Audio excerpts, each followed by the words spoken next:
Hey guys, welcome to the Steadfast podcast. Glad you're tuning in this week. I'm your host, Jessie Evans. I'm a therapist and I own Steadfast Christian Counseling, which is based in Charleston, South Carolina. The last couple weeks we've been talking about anxiety. We've been talking about psychoeducation around anxiety. And thank you so much for all the feedback you've given me. I've gotten so many messages, emails, texts, and it fuels me so much to know that you guys are getting valuable information from these podcasts, and it's helping you to understand anxiety and understand what's going on in your body. And I just appreciate you taking the time to encourage me and let me know, like, okay, Jessie, this is helping. Thank you for the feedback. It's been great. It helps me to kind of be energized for what's coming. And yeah, I'm just glad to know what's helping you. So this week I thought we would take a deep dive as parents into emotional attunement and what that means. And maybe learn a little bit about how to be more attuned to our child's stress and anxiety. Because anxiety shows up a little bit different in kids. And so today we're kind of going to go over how anxiety might show up a little bit differently in children. And then we're going to talk about this concept of emotional attunement, which is an attachment term, and what that means and how to kind of improve that. And then kind of a third bucket that I'll probably hit on a couple times is really your own emotional regulation through this whole process, which is such a big part of attunement because it's really important as we learn to kind of go low and slow and be a container for other people's emotions and be there to support them well. We have to all along the way be dealing with our own reactions, or otherwise we're just going to live our lives with our stress and control kind of in the driver's seat of all of our behavior. And we do not want to be, we do not want our own need for control or our own stress to sit in the driver's seat as we interact with our kids. We want our kids to know that they can be emotional around us, that emotions are fine, that they're not too much for us, that we are here for them, and we're not going to try to quickly correct or change the way they think or feel. We're going to hold their emotion with them. And what that does over time is that helps them within themselves learn that emotions aren't scary, that we can heal, that we can recover, that I don't have to be perfect. So you're kind of some of these core beliefs that we want them to go through life with, we can help develop them by being more emotionally attuned and also safe when they bring their emotions to us. So we're going to explore that today. It's critical. It's probably, I think, one of the most important things that we do as parents is learn to be attuned and then learn to be a safe place for them as they grow. So that's where we're going today. I just want to say, here I am again in sweats and a hat. We just got back from West Virginia last night. We were there for the weekend and it was absolutely amazing. I love going home. I mean, the song about West Virginia, our anthem in West Virginia, is just so true. Like those mountains, man. I mean, the mountain mama, like those mountains watched me grow. Like they've known me, my whole life. And, I feel so much more rooted when I'm there. And when I'm in the mountains and when I'm particularly this weekend, I just got so much time with so many people who have been impactful over the course of my life. And they've been impactful because of kind of what we're going to talk about today. These are people who have loved me, who have been safe people for me, who have smiled and laughed with me. And we've just people that, it's just that knowing and being known, I was thinking about that. Like there's another line from from the song about West Virginia that it's almost heaven, and that's West Virginia's kind of slogan. But when we think about heaven and what we know about heaven as believers, there's like a knowing and being known. And that's what I feel when I'm up there, just so deeply known, and then just so deeply knowing other people, just generationally, like I just, to sit at kitchen tables that haven't changed in 50 years, drink sweet tea out of glasses that, the same glass you drank out of, 30 years ago. Things don't change. And there's just such a sweetness and a purity to that. And anyway, I love that place, and I'm so tired, but I'm so full, and just meant so much to me to be with people this weekend. So coming off of that, and again, here I am in sweats and a hat. So you're getting the real me again this week. Okay, so let's jump in here and let's talk about how to recognize stress and anxiety in our kids, and how to deal with our own stuff that comes up with that. And then I'm just going to try to give you guys some practical things as we go today. So let's talk about why is this important to be emotionally attuned. So being emotionally attuned, we're going to talk a little bit about attachment stuff here for a second, but before I jump in, I think I should plug our Emotionally Steadfast Parenting class. It's going to be available for download on our website.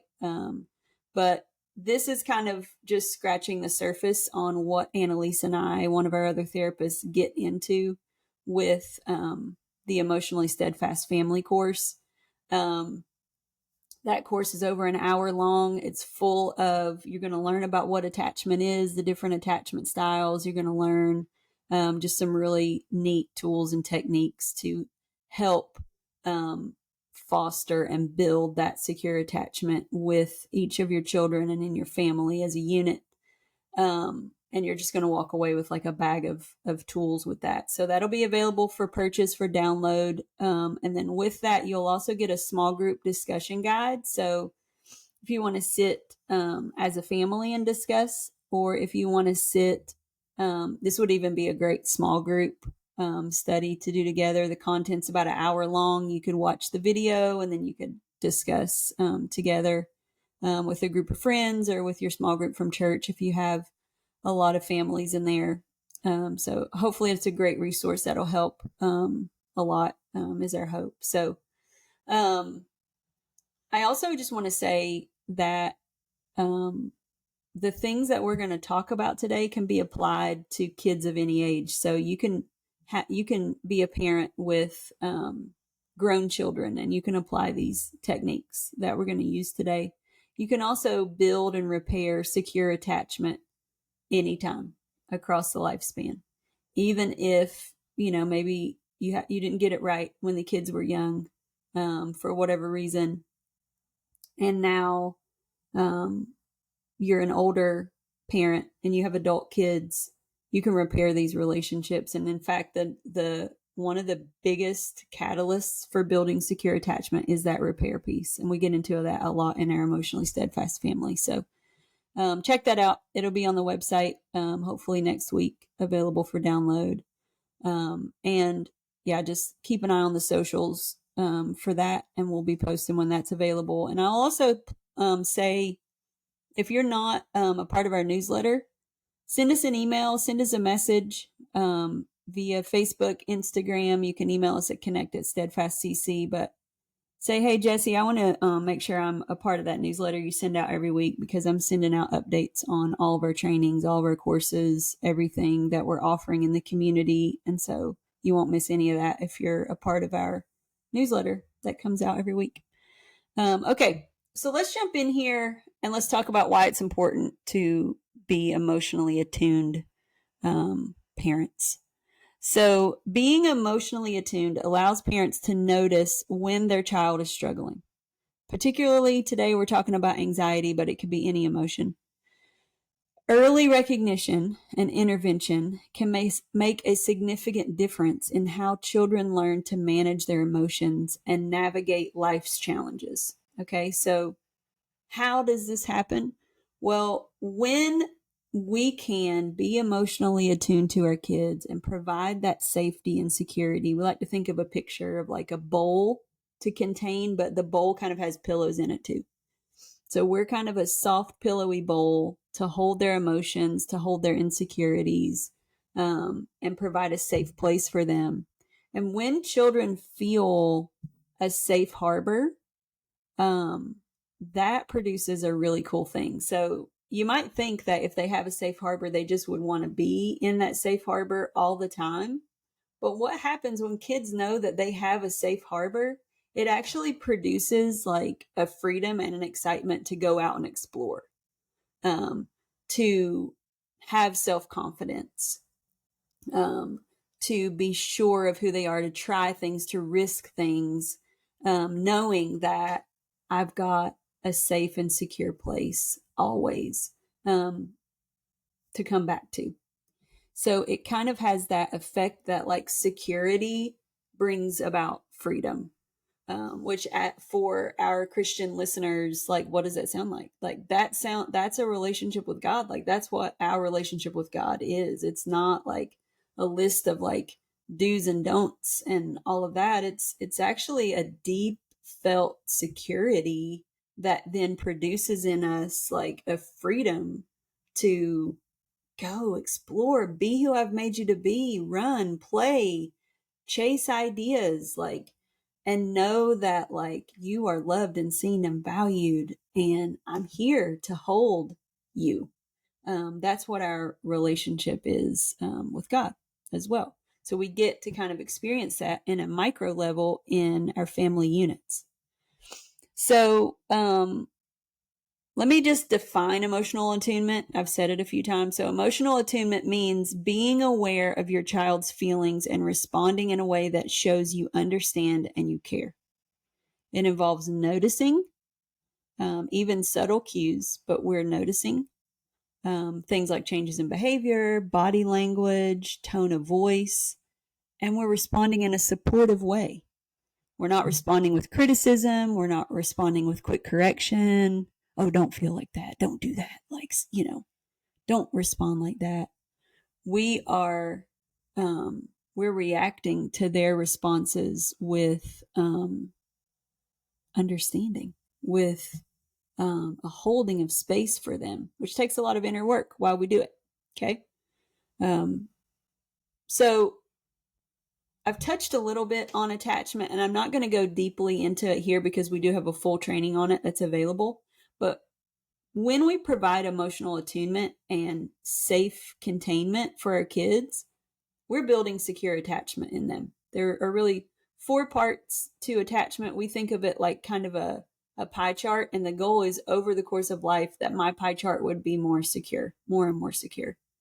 And my relationships would be more, and your pie chart can look different in different relationships. There's a lot to it, but the goal is to become more and more secure, in our attachment, in our relationships.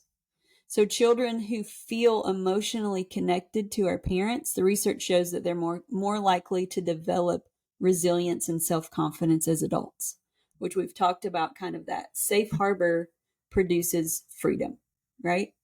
And so this is what the data shows, that if children feel this safe harbor, then they're going to develop, they're going to be more resilient, which is that bouncy ball thing. That's, when we experience setbacks, we're able to kind of emotionally bounce back with that. And we've got more confidence in who we are because we know there are people who believe in us and who are there for us. And so that gives us fuel to then believe in ourselves and risk and try new things. It's challenging though. Okay. So it can be very difficult to stay emotionally in tuned. Listen, I am the first to tell you that like our phones, being tired just from like the schedule of life. Like there are times that like I just am tired and I can't be right there and be in it. And it's okay, right? It's not that we have to be perfect and that we have to do this 100% right 100% of the time.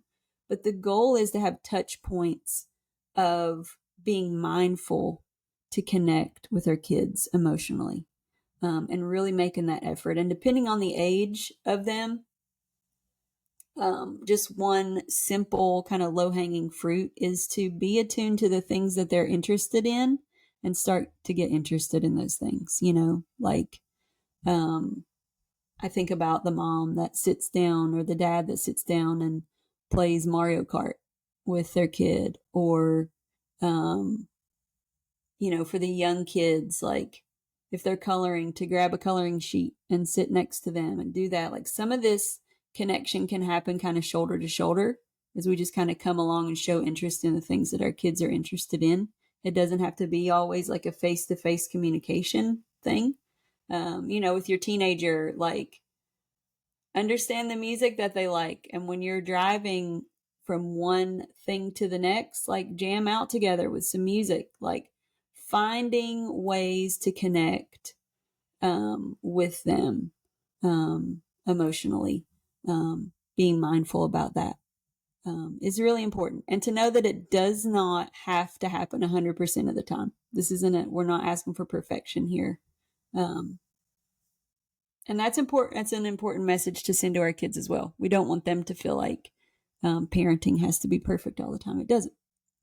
Okay, so that's kind of an overview of what attunement is, okay? And then also just a release of the perfection of having to be attuned to them all the time. We're not asking you to be like a complete helicopter parent and not have any interest of your own except to just constantly be attuned to your kids. No, we're not asking that. That would be actually harmful to them. But just to find ways to connect together and learn how to kind of tune, for those of us who are old enough to know what it means to tune a radio, to be able to kind of fine tune so that you can kind of hone in on your cues that your child has given you. Okay, so let's talk about anxiety in kids. So we've talked about for the last couple weeks that anxiety is a natural response to stress, right? It's our body's built-in alarm system that God gave us. And just as an aside, I've shown like the little anxiety figure from Inside Out the last 2 weeks, and my dog Sarge chewed that thing up. So anxiety's only with us in spirit from here on out, which is sad, but we loved her. But anyway, anxiety is important for us. It's part of our internal family. We don't want to get rid of anxiety, okay? We don't want our kids to get rid of anxiety, but we want to help them learn at a young age what it feels like when anxiety is kind of playing out of tune and how to help anxiety play in tune in our internal orchestra, okay? So in children, anxiety can manifest differently than it does in adults. And one of the big key players around that is just the language thing. Like kids often lack the language or awareness to even articulate or to be able to put into words what they are feeling. So it's really crucial for us as parents to be able to recognize those signs and then to start kind of giving them language around that. So recognizing the signs is attunement, okay? And then to start kind of giving them language around how they feel. So I'll throw in right here, if you can print off like an emotion wheel and just have it like hanging up in your house, that's a great thing if you've got kids who are non-readers, you can do faces, you can do both. But it's a great thing to have, like just to be able to pull up, and you can have it on your phone and just say, okay, can you just point to maybe how you're feeling right now? And help them to be able to start develop some of that language around that. Okay. So let's talk about how childhood anxiety might manifest itself. So we've got physical symptoms. So children might complain of headaches, stomach aches. That's a big thing that we see, or other physical symptoms without a clear medical cause. And these could be signs, not always, but they could be signs of underlying anxiety, right? My 7-year-old this morning, she did not want to go to school. Like I said, we've been together all weekend. And so I think she was feeling some of that separation anxiety. And what did she complain of? She wasn't able to say to me, Mom, I've been with you all weekend and just kind of got comfortable, like being around you, like being in the safe harbor. And now like I'm going to school today and I feel anxiety rising up in my body and it feels like this and these are the thoughts that I'm having. She does not have that level of self-awareness, right? What she says is, my stomach hurts, my head hurts this morning. And so we kind of had to work through that before going to school, right? And so that's sometimes how it shows up. Behavioral signs, unlike adults who, like I said, might express anxiety through worry or verbalizing things, children might show irritability. They might show restlessness. Sleep patterns might change. Eating patterns might change. So in one of my older sons, I know that he is feeling anxiety and stress when he says he's full. So when we go to eat a meal and he says he's full, I know like my buddy is experiencing a little bit of stress. And we work through that. So emotional symptoms. So children might become unusually clingy. Okay. Again, they kind of have an innate thing that God's put in them to search for this safe harbor. And so that clinginess is them, they want to use your, it's really neat, like how it works. Like our regulated system, they seek that out so that they can regulate. So like with an infant, that's why like skin to skin is just so great. And I don't know if you've ever, also it works in the reverse way. So sometimes like cuddling with an infant or a child as an adult can regulate your nervous system. But a lot of times when kids are when they're clingy, their nervous system, their unregulated nervous system is seeking out your regulated nervous system, and getting close to someone who is regulated regulates you. I've seen pictures of like kind of choppy waters and calm waters. And when you mix the two together, all the waters kind of become calm. And that's a picture of how emotional regulation works in community and in these attachment relationships. So we're able to, through things like hugs and breathing and just being near to one another, we're able to help regulate each other's nervous systems. Why sometimes words don't really count. They don't. And I would even go as far to say is in times of stress and emotional elevation, the brain's not even wired in to be able to like reason in that way. What we need is more of that low and slow connection that regulates the nervous system. And so when kids are emotionally clingy, that's what they need. That's built into them. So never push a kid away who's clingy to you. They need that. They need to be regulated. So help them get regulated. So kids might become unusually clingy. They might express fears about being alone. They might avoid activities that they once loved. And they may also display outbursts of anger or sadness without kind of an obvious trigger. And this is signs of a dysregulated these are signs of a dysregulated nervous system. Okay. I sent out in our newsletter a couple weeks ago during the first week of school. I mean, we're in it right now where our kids are in this season of change, right? They're experiencing a change in schedule, in expectation, in work demand. And so systems are dysregulated this time of year.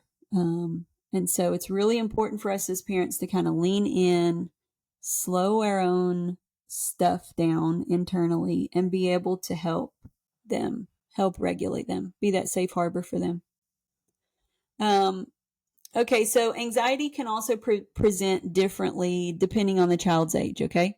So younger kids, you might see them regress and become more dependent. They might show separation anxiety, while older children might withdraw.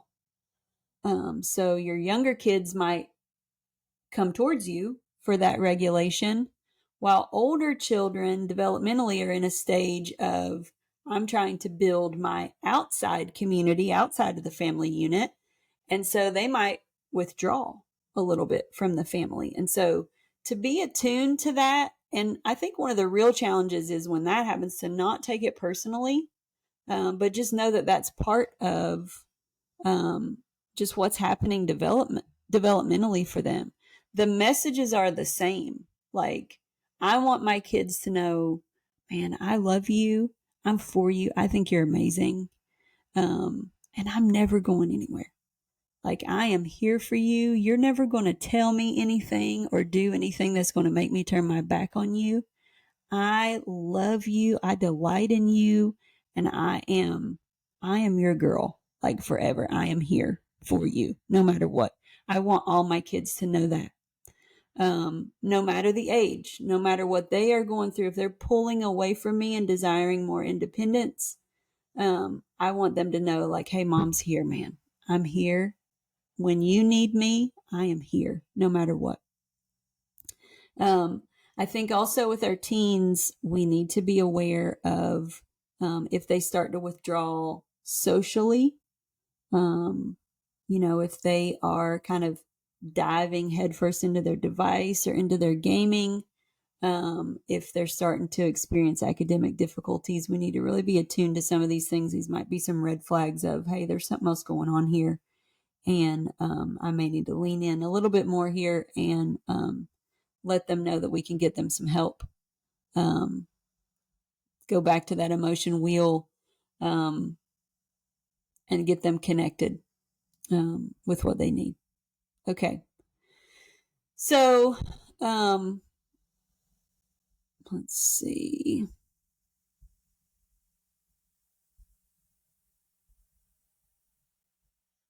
So I think the big thing here to emphasize is for age, also just like, isn't it funny that like God made all of us like completely different? I forget that sometimes. I have 5 kids and they all experience life in a completely different way, even though they've all come from the same household.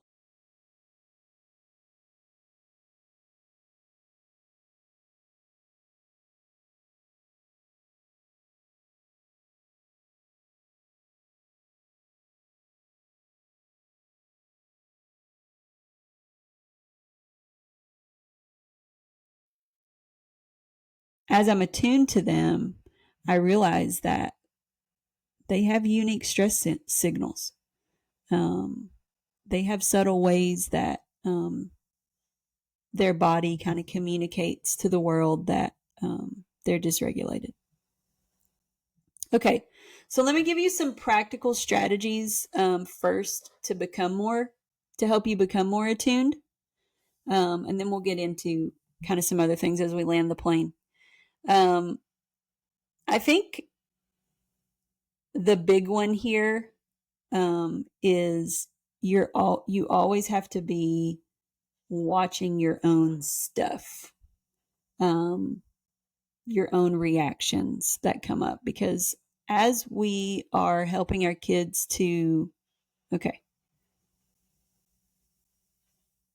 as we're practicing all of these attunement things, there's a lot of stuff that can come up internally for us. So I just ask you to always lean in on that and be doing your own work. And I will say, I believe this wholeheartedly that the greatest gift we can give to our kids is for us to do our own work. That's the greatest gift you can give to your kids. Always be doing your own emotional work, learning, growing, working through your own stuff. Is the greatest gift you can give to them. Okay. So, mindful observation. So, a great habit is just to set aside a little bit of time every day to observe your child without distractions. I remember when my first child was an infant, I took these classes that were, it was basically like baby Montessori stuff. And I think it was called RIE training. It's an acronym. But essentially, Magda Gerber is the developer of this. So you guys can look it up. I might be giving the wrong acronym. But essentially, you learn attunement. That's what you're doing with your infant. And a lot of it is through observation. So you watch your infant and your toddler, like they'll come to you to that safe harbor, and then they'll go explore, and you watch them explore. And then when something happens, they'll come back to their safe harbor with you, and they'll regulate their nervous system, and then they'll go back out. So essentially at every age, we're trying to do that exact same thing. So one practical thing is just start observing your kid without distraction, without judgment. Notice how they react to different situations. Pay attention to patterns in their behavior. Pay attention to their emotional responses. Just start watching without trying to change anything, okay? At first, just tune in, get that dial tuned in, and start noticing, okay? Another tool is active listening. So we really need to learn to listen deeply when our kid speaks. And the older they get, as they get into teenage years, for any of you that have even teenage boys, I feel like my son, my preteen son is, he doesn't talk as much to me about things anymore. When they speak, even if they aren't directly talking about their feelings, you can start really building that bridge of communication and listening to them. And that really, like, these messages of you're valuable, I want to hear you, I think you're amazing. That's how they get legs and feet, is when our child does talk to us about something, we're there, man. We're in it. We're delighted to hear it. We're interruptible. So as we're talking about anxiety, I want to just say that sometimes anxiety is expressed indirectly. So we talked about before, like a lot of times kids don't have the language to put around like a statement like, I am feeling anxious, or I'm feeling whatever, right? Sometimes it's through stories or play, or maybe even comments about like unrelated topics. Okay. And we want to be there for that, like we want to be in that and listening actively to that. I want to hold this book up because it is the bomb.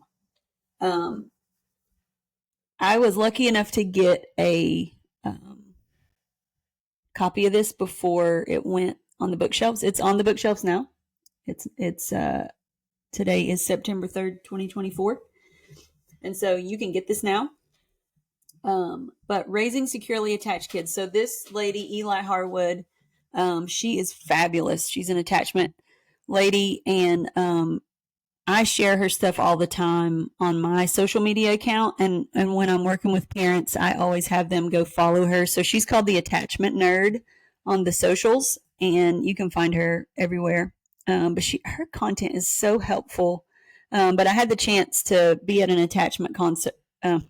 Listen to me. Wouldn't that be great? I had the chance to be at an attachment conference, and I got to go to one of her trainings there. And man, this lady is just full of wisdom in this area. And this book is fabulous. And she goes through kind of the different age groups as well, even up to like parents of adult kids and how you can build secure attachment there. But she hits on young kids, preteens, teenagers, adults, and how we can build secure attachments with our kids. So this is my number one recommendation for you, for a resource, and also just for a good follow on social media. Her content is solid, and you'll learn a lot from listening to her. So I want to make sure I bring that up. But when we lean in with our kids and we are listening to them, we are validating them, and we're letting them know like how important they are, and we're building that self-confidence in them really without even trying, because they will start realizing that, like, oh, mom loves to sit and talk with me. When I have something to say or an opinion to share, wow, my parents like validate that, and they like make me feel good for like sharing my thoughts on things. They make me feel important. These are the messages that we want to give our kids, okay? We want to make sure we're validating feelings, okay? And I'm going to give you a little hack here as I go through this one, just a little therapist hack for you that you can take and use. But we have to validate their feelings, especially when they're talking about fears or anxieties, but really anything. Like, we want to validate them. So here's an example, and then I'm going to give you just a little rule of thumb that I like to, or a little hack that I like to use too. But so here's just a couple sentences, and there's a lot here. I'll unpack it after, but I can see that you're really worried about going to school tomorrow. That must be tough. So in those two sentences, there's a lot there. The first part, I can see that you're really worried about going to school tomorrow. What you are doing is what we talked about before. You're starting to develop that emotional vocabulary for them, which is so important. You're putting words around the things that they feel, but they can't quite express it. So another example of that would be, if you've got a young child maybe at a playground, and maybe they're up on a slide and they're a little bit afraid to go down. You can say to them, oh, buddy, I can see that, like, it's a little scary to be up there, right? Like, that's so high. Yeah, that is something that could be really scary. And maybe that can make you feel afraid. So you can start to like give language. I can see how you feel some fear. You're a little worried about going down that slide. You're giving language around emotion, okay, by doing that. And you're validating. You're not just saying, come on, it's not that high. Come on down the slide, right? And maybe we have done that. That maybe is something we could adjust in the future. But I want to say that if you have done that, like, don't hate on yourself right now. Like, know that this isn't about being perfect, right? Like, this is just about making change and making repair and learning and growing. And that sends a message to your child too, that parenting isn't about being perfect. Being a human isn't about being perfect. It's about learning and growing and shifting and changing. That's what it's all about. So in that, you're naming the emotion. And then the second sentence says, that must be tough. Gosh, it's got to be tough. You're validating them. You're helping your child feel understood and supported in that moment. Okay? One thing I use a lot with my kids, because they will drop bombs on you, y'all, and you'll just be like, oh my gosh, like, here we are. I'm not ready to talk about this yet. And now we're in it. We're in the conversation as they get older. Use this phrase. It's this. Tell me more about that. So here's what that phrase does. Tell me more about that. It does a couple things. So the first thing it does is it helps the child feel validated and heard, right? I'm not just shutting you down. I'm not just immediately telling you what to think or feel. I'm providing space for you to continue to explore this idea and concept. I want to continue exploring it with you. I want to go on this journey with you. So I am saying this statement that is just like an on-ramp to deeper exploration, and it is, tell me more about that. Okay? That's one thing it does. It's beautiful. The other thing it does is it helps me as I'm trying to emotionally regulate in the moment. It helps me to have some space. Like, maybe I'm feeling some kind of way because of this like thought bomb you just dropped on me, and I had no idea that you thought or felt that way. And so now it's like, okay, I can either react out of my own stress or need for control or whatever feeling I'm feeling, or I can regulate myself. I can take a second, take a breath. Okay, here we go. Let's do this. Let me be here for my kid right now. And I say, tell me more about that, buddy. And now I'm able to maybe be that container for them. One thing Annalise and I talk about in our Steadfast family training is how sometimes parenting is like being a duck on the water. So I might not be completely regulated on the inside, but on the surface, I've learned some tricks and some tools so that while I'm with my child, I can keep the water calm on the surface. But under the surface, that duck's feet are just like flapping away, right? But on the surface, they look calm, right? Why did everything that I do comes back to like a rap lyric, and I just thought of, on the surface, he looks calm and ready. Thank you, Eminem.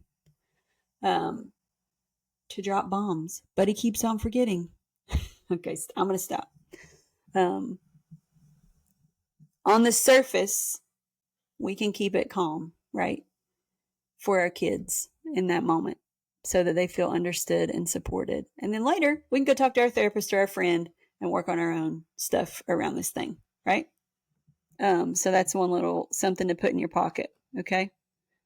Let's be ducks together for our kids. Okay, so consistency and predictability is another thing. We kind of touched on this a minute ago with just the kids going back to school and like the change, right? But stable and predictable routines can help our kids manage anxiety. Knowing what to expect reduces uncertainty, and that is a significant uncertainty is a significant source of anxiety for kids. I was at a friend's house over the weekend in West Virginia, and before we were getting ready to go, I announced to my kids that, all right, guys, we are on a 5-minute countdown. And that's something that we've done over and over. And they know that means, okay, in 5 minutes, we're going to wrap it up and we're going to leave.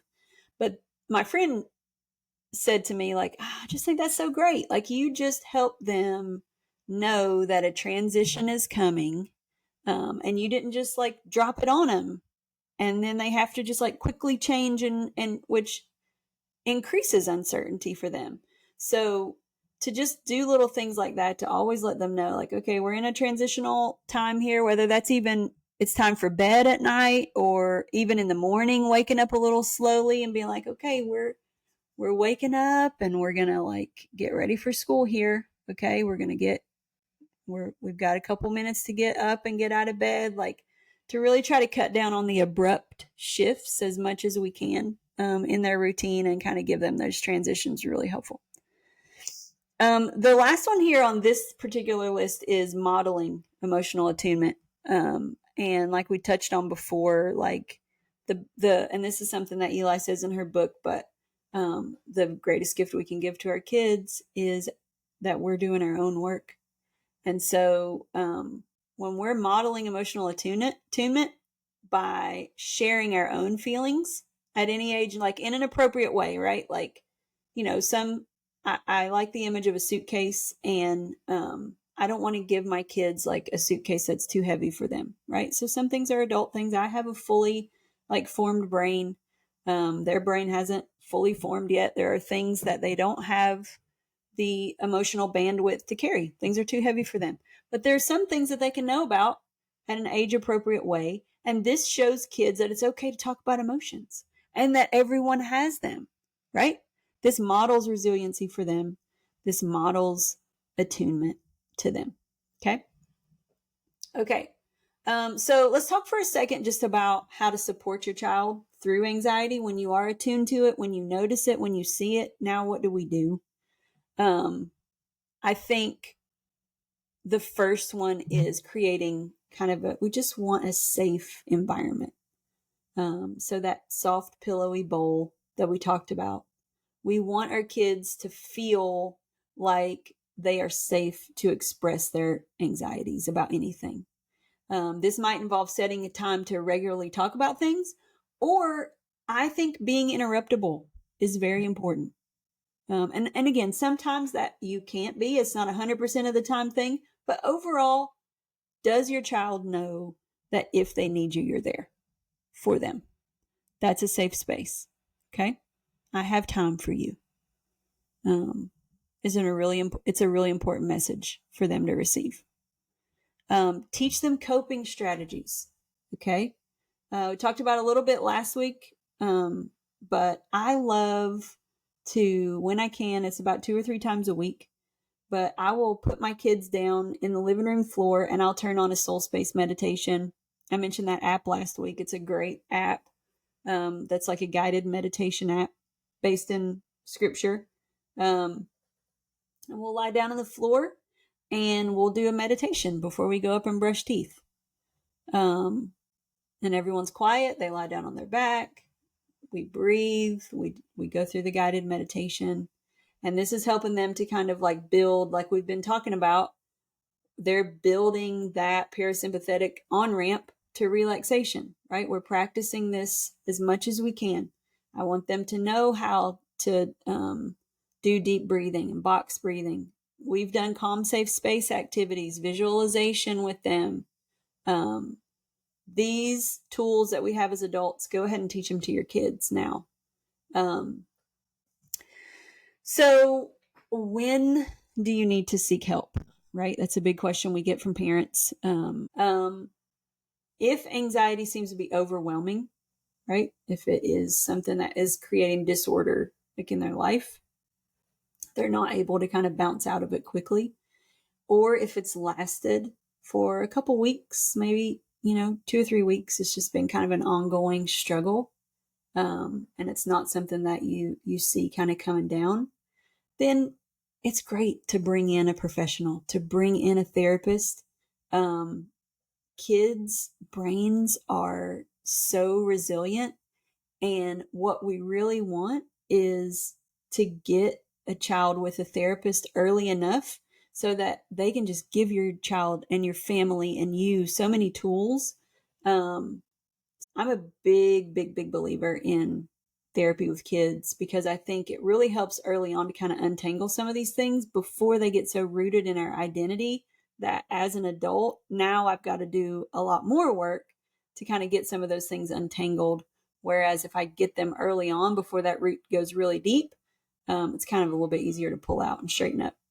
And so I love therapy with kids. I think it's so important, and especially through those teen years, those middle school and high school years, to have your child with a therapist, establishing that relationship, I think is just a great gift you can give them.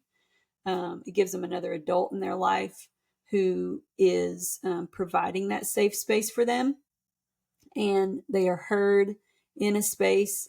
And if you're with somebody who really aligns with your family values, like it just can be so just such an extra pillar of stability for your child.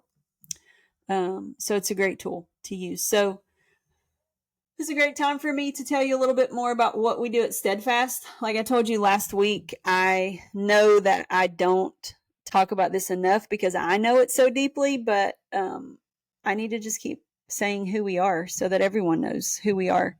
So at Steadfast Christian Counseling, we are dedicated to helping every member of your family achieve emotional resilience and well-being. We understand that each family member, from the youngest child to the oldest adult, faces unique emotional challenges, and we are here to support you through every step. So we offer a comprehensive range of therapeutic services to meet every member of your family where they are. So we have play therapy for kids. We have family therapy and family coaching where we can work with the entire family unit at one time. To help resolve conflicts, to help improve communication, to strengthen relationships.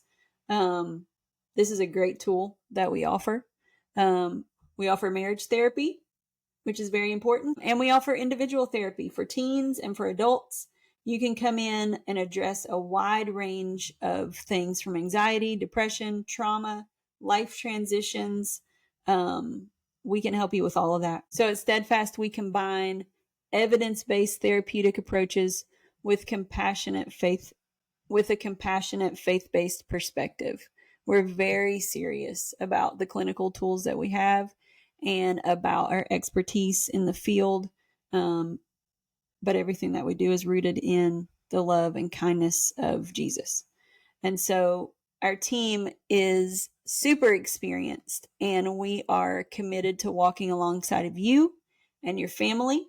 We want to help you find hope We want to help you find healing, and we want to help you build that resilience internally for yourself and in your family just as you travel through. We are super excited about this work that we get to do.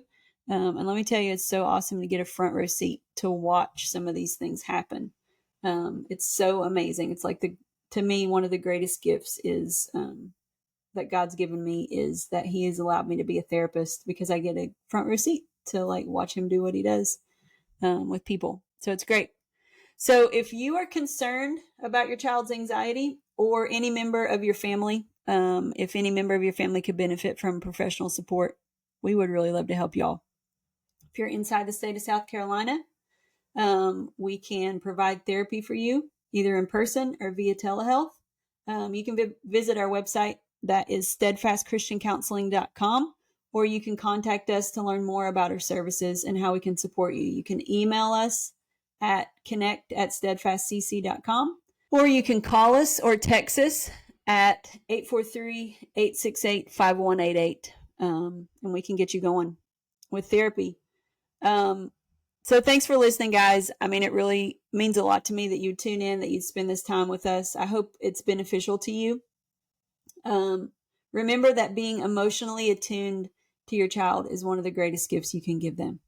To build this relationship where your child feels like they have a safe harbor is one of the greatest gifts you can give them, because it not only strengthens your relationship with them, which is also a gift to you, but essentially it gives your child those wings. It lets them know like, oh man, okay, I'm free to like go out and explore and risk. I believe in myself. I like believe in my talents and abilities, because I know that there is a safe harbor behind me, either a person or people who believe in me and who support me no matter what. That's the greatest gift you can give your kid. So don't forget to subscribe. If this is helpful for you and you've thought of somebody as we were talking today, please share it with them. Like the podcast, subscribe to the podcast you can find us on Apple. You can find us on Spotify. We're on YouTube for the video version of this. And we're going to keep the content coming. We're going to give you more insights on parenting, mental health, how to build strong emotional connections, how to understand what's going on in your body when you're feeling anxiety, when you're feeling depression. We want to give you a lot of psychoeducation around all of this stuff. So we're here for you. Until next time, see you guys.